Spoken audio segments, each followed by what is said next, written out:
I have this extremely annoying tendency to title my videos a certain way, or I'll say, "Oh, how can you do this?" Right? And then in the video, I'm usually like, "It's either not possible or it depends."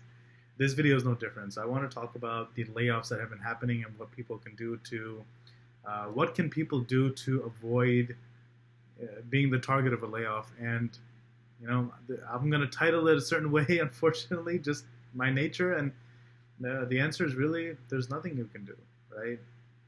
People will tell you this and that, but as someone who has helped companies with structured, data-driven um, restructuring or shrinking, downsizing, I mean, whatever you want to call it, um, I promise you, there's no rhyme or reason.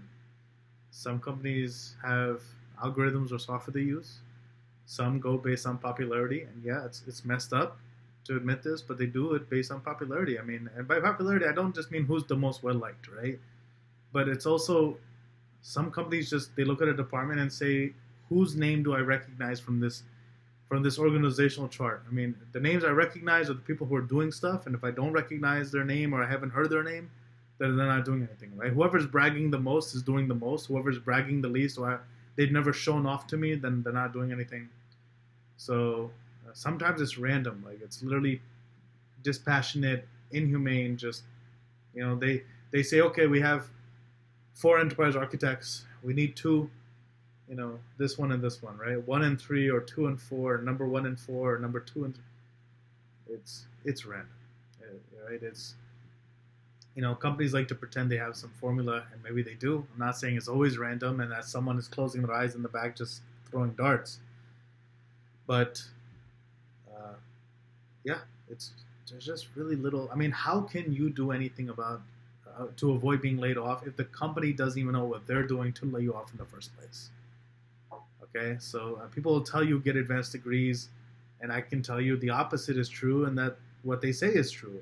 People will say you need certain skills or certain certifications, and again, it's true, it's not true. Like I'm going to go through it. I'm going to give some examples where to just prove how broken the system is and how. I mean, unless you're a doctor, I feel like there's really nothing you can do to avoid being laid off. Like that's the only profession I feel people are kind of immune to the economy. They're always going to be doing something, because healthcare in this country is a commodity, right? It's something that we need, and we need to pay for and pay well, and that's why they're always going to be in business, or government. I think government's another profession. I mean, I guess medicine or doctor would be a profession. I guess government's sort of an industry that's very insulated. But outside of healthcare and government, I mean, it's just very hard to set yourself up. So let me go through some examples and just show you how stupid, or not stupid, but just how nonsensical it all seems when you listen to all advice, right? So I've seen the argument that if you want to avoid being laid off, you need certifications. You need certifications, PMP, PSM, Microsoft Azure, ASCE, AWS, Cisco, Red Hat, this and that. And then I've seen the argument against, right? So the argument for certifications is if you're going up against people who are also in your business unit or people similar to you, right? If your company decides to cut everything in half, they're going to keep the people who are the most credentialed and get rid of the people who are less credentialed, right? So the argument has been if you have more certifications, that's more credentials that your company is keeping for the same salary. So they're paying you $100,000, they're paying the other guy $100,000. Well, this guy has more acronyms after his name. Why not keep him? He has more knowledge, more wisdom, whatever. The problem with that argument is that when a company is kind of struggling, they don't want the guy who might think that he's the hot stuff. He might think he's all that. If anything, they might look at someone with all these certifications and say he's overqualified, right? I mean, what is to stop him from, if we lay off the other person and keep him, what's to stop him from going out and getting a better offer and leaving at a disadvantage? In fact, we should keep the person with less certifications because that person is going to be more desperate, and they're going to have less of an advantage out there in the market than this guy. This guy can go anywhere, and he can bring us competing offers, and we're going to be at his mercy. We'll take the person with less credentials because they need us more. They can't go out there. Where are they going to go? So you see just how the argument for more certifications looks good, but then in practicality, you can hear arguments where the person with less certifications might look more attractive. And the same goes for degrees. If you have a master's degree, people will tell us, get a master's degree, you're going to be better than the guy with bachelor's because they have more knowledge or education for the same price. The argument I just went through is still valid. They're going to be like, no, we're going to keep the person with the bachelor's because they're going to be more desperate. Not only that, we can also maybe give them a pay cut because where are they going to go? But they're like the guy with the master's. We can't give him a pay cut. He's going to be insulted. He's going to start applying secretly after we cut his pay, and then he's going to get a competing offer and either try to get us to match it, or he's going to leave, and he won't just leave. The companies worry about employees after downsizing, right? They're giving everyone more work. They become very paranoid about giving people more work if they're not going to stay. Because if they cut the company in half and they give everyone the work of 2 people, guess what? The guy with certifications, the guy with masters that they were already iffy about, they're going to get paranoid that what if he leaves? Because now there's 2 people worth of work that's going to stop, right? So there's a lot of trust that has to be involved in the process. I mean, they do not want to keep any employee. It's not just about the money. I mean, they also look at, what's going to happen down the line, right? The first people we keep it sucks. They have to be really committed to the company. They cannot take anyone who would be able to work anywhere else. So they keep I'm not saying they keep the bottom of the barrel or they keep the worst people, but at the same time, like these conversations take place, right? So certifications, it's sad, they will not protect you. Advanced degrees will not protect you unless you're working in a field where a certain degree is required or certain certifications is required. But honestly, if you are in that position, you might be working in a specialty or niche field where, and I'm talking about legally required. I'm not talking about the company says, oh, you must have PMP or this and that. I mean, I'm talking like, I don't know, if you have an OSHA license I don't understand anything about it, but just, I know when we were manufacturing, there were certain licenses, like people were licensed to be welders and this and that. And that's why manufacturing never downsized, or they never let people go, because they're like, how are we going to train them again? How are we going to get everyone certified and all this stuff again, right? So, there's cases where certification or license makes sense, but at the same time, unless it's like a legal requirement, the company will let you go, right?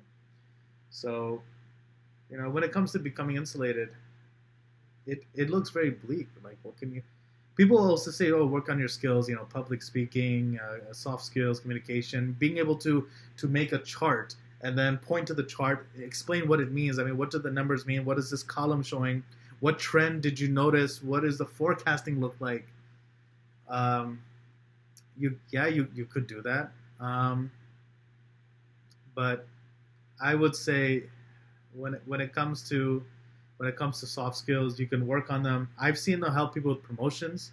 I have never seen someone keep their job because they had good, soft skills, good communication skills. I've never seen companies keep someone because they were proactive in coaching and mentoring others. Right? It sucks, but that's the truth. So when it comes to job security, I would say you should go into government. I mean, government never shrinks because people have to pay taxes, right? People have to pay taxes, otherwise they're going to have trouble. And because people keep paying taxes, government is always hiring, government always has money, and government always has to deliver, right? There's also always projects going on in government. It's never that government never takes a break, right? They never say, we're just going to do something every fall or every spring. Like some companies, they release a laptop every fall. That's not the government. Government is 24/7. The work is 24/7, so and the revenue is 24/7. They accept taxes every second of every day. I'm sure there's hundreds of thousands or millions nationwide just going to DC. So, don't look at what you can do, right? I mean, that's just part of it, but look at industries that are insular, right? Look at, don't look at tech companies. They're actually, I think, the worst for job security, but look at, pharma. Johnson & Johnson has a pension and decent job security, right? Look at, I shouldn't advertise. I should never advertise a single company, right? But that was just an example. Look at hospitals. Look at higher education. I will say this: higher education never stops. People are always going to college for a degree, right? Because they need it to survive, to get a job. So, higher education, government, healthcare, and healthcare adjacent. I mean, medical devices or pharmaceuticals. I put these under healthcare, right? Or consumer packaged goods, right? Mucinex, for example. I mean, no one goes through any winter here in New York without getting Mucinex or Robitussin or this and that. And again, I put that all under healthcare because it's in that field. So healthcare, government, education. Um, yeah, these are really the only industries you can go to that, and you can have some job security um, in almost any capacity. But as far as making yourself, safe from layoffs, there's really little you can do. And I hope that there's a certain power in recognizing your powerlessness, right? There's a certain control that I give back to you, and now that you can kind of reaffirm that there's very little in your control, right? It's messed up. It's messed up to deliver this bad news and act like I'm contributing or helping you feel better. But when I was at Rutgers University, I took a class in anthropology or English. It was English. It was English. And I believe it was with Professor. Actually, I don't want to name the professor. I try to avoid naming people and whatnot. And since he's not at Rutgers anymore, it wouldn't even make any sense, like why calling him out. But he was a good English professor, and we did an essay on Sisyphus, right? I don't even know. I'm definitely butchering his name, but it's basically, you guys have probably heard the story, right? There's a guy cursed by the gods, and he has to roll this rock up a hill, but before he gets to the top, the rock will always fall down, and he has to then roll it back up the hill nonstop.